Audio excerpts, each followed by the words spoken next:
বলছি শোনো না, ফোনটা কি হয়েছে বুঝতে পারছি না, একটু দেখে দাও তো। একটু জরুরি কাজ করছি, 5 মিনিট দাও, একটু পরে করে দিচ্ছি। ও, এখন তো ব্যস্ততা দেখাবেই। এই বাড়িতে আসার পর থেকে কখনো নিজের জন্য 1 মিনিটও টাইম বার করিনি। যখন যেটা বলেছো সেটা করেছি, যখন যেটা চেয়েছো সঙ্গে সঙ্গে সেটা দিয়েছি।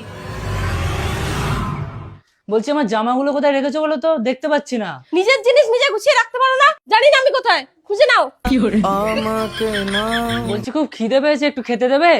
দেখতে পাচ্ছ তো রান্না করছি, সারাক্ষণ শুধু খাই খাই খাই, পারবো না এখন দিতে। বলছি মোবাইলের একটু চার্জারটা দিয়ে যাও তো। তোমার চাকর পেয়ে গেছো নাকি আমাকে? সবসময় শুধু এটা চাই ওটা চাই, নিজের জিনিস নিজে এসে নিয়ে যাও। এইরকমই হয় বুঝলে তো, যাদের জন্য করি তারাই আজ এইরকম করে। দাও দাও দাও, তোমারটা দাও, আমি করে দিই, দাও।